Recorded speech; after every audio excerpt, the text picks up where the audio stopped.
Jadi gini Mas, iya, barang siapa yang tidak menghukumi dengan hukum Allah maka kafir, maka fasik. Yakinlah bahwa mereka semua menghukumi dengan hukumnya Allah. Hanya saja, ya tentu saja ketika saya menghakimi dengan hukum Allah, ketika saya memahami hukumnya Allah, itu tidak bisa dijamin maknanya sama. Jadi insya Allah semua yang kita sebut ulama itu peduli dengan Al-Quran, peduli dengan dalil, peduli dengan wahyu. Cuma yaitu tadi, kita harus bisa membedakan ini wahyunya, ini pemahaman terhadap wahyu.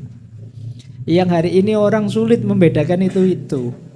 Ada orang bilang, loh kembali dong pada dalil. Iya, saya juga sudah baca Quran, tapi ketika saya baca Quran, pemahaman saya yang benar ini. Terus orang lain memahami menurut versi dia yang benar itu. Ayatnya satu, tapi tafsirnya bisa ratusan, bisa ribuan, bahkan bisa jutaan. Kenapa? Yang memahami itu manusia. Manusia itu masing-masing punya konteks, punya kesejarahannya sendiri. Ayatnya sama, dibaca ahli fikih, ahli hukum melahirkan tafsir hukmi.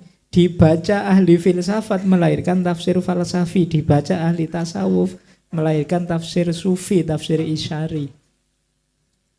Maka penting kita membedakan antara agama dan pemahaman keagamaan, Al-Quran dan tafsir.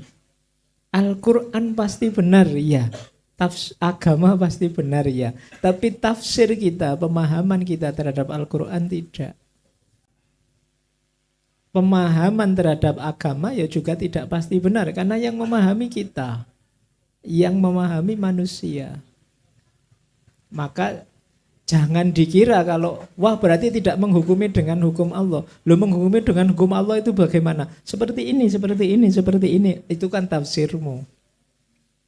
Ulama itu juga menghukumi dengan hukum Allah dengan pemahaman mereka sendiri. Jadi kan macam-macam itu kan pemahaman. Ada yang aliran harafiah, ada yang aliran substantif, ada yang aliran makosid, macam-macam. Semuanya beristihad menemukan yang paling benar. Jadi maka ya yang paling baik kalau dalam bahasa Al-Quran itu ya sudah fastabiqul khairat saja. Nah ini untuk pertanyaan hukum ya. Jadi tidak bisa kita menuduh mereka tidak peduli Al-Quran. Itulah ijtihad mereka, pemahaman mereka terhadap dalil. Seperti itulah menurut mereka yang mengikuti hukumnya Allah. Jadi ya beda-beda. Kasus ini pernah terjadi zaman Ali bin Abi Thalib. Itu satu ketika ada yang komplain berat pada beliau, wahai Ali, kamu kan muslim, putuskanlah dengan Al-Quran. Jawabannya Ali apa? Iya, ini Al-Quran. Cuma Al-Quran ini diam, yang membunyikan kita manusia.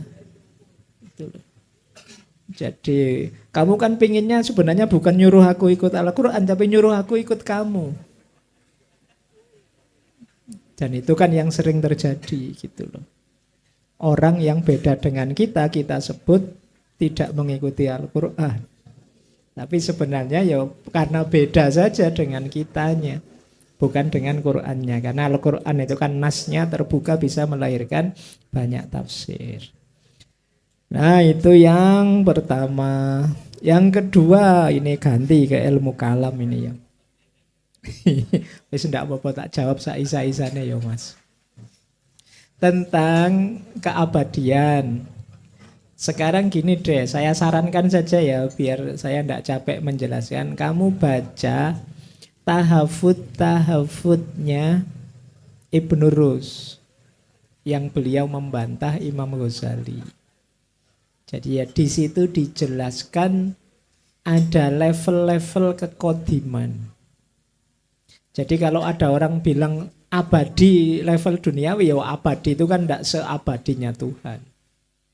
Cintaku padamu abadi selamanya. Wah, kamu musyrik nyaingi Tuhan itu. Ya enggak. Abadi di sini maknanya enggak selevel Tuhan, ya abadi versi kita. Kadang-kadang istilah lama sekali juga kita pakai istilah abadi.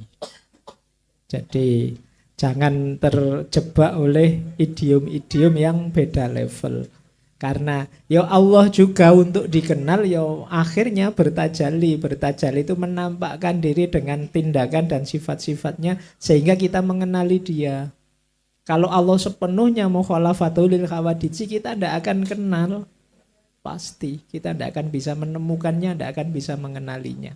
Kita bisa mengenalinya karena Allah menampakkan dirinya, memperkenalkan dirinya melalui sifat-sifatnya. Allah yang penyayang, Allah yang pemaaf, Allah yang pemurah dan lain sebagainya. Dari situ kan kita kenal Allah. Nanti jangan-jangan kalau kamu bilang Bismillahirrahmanirrahim, Allah itu pengasih dan penyayang. Allah itu tidak bisa dipenyasih dan penyayang. Allah itu mukhalafatul lil khawadisi loh. Tidak boleh disebut sama seperti itu. Dia pasti berbeda. Yo nanti semua sifat-sifat Allah dalam Al-Quran kita buang semua kalau cara berpikirnya begitu. Jadi itu saran saya itu saja untuk memahami level-level kekodiman tadi. Jadi kalau di Ibnu Arabi kita perlu membedakan Allah di level zat dan Allah di level sifat. Yang di level zat itu yang laisa kamislihi syai'un, mukhalafatul lil khawadisi, yang tidak bisa terjangkau. Tapi di level sifat justru Allah memperkenalkan dirinya pada kita.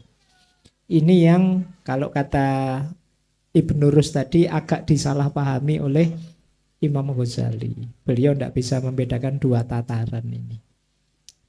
Baik, saya kira itu ya untuk yang nomor 1. Monggo di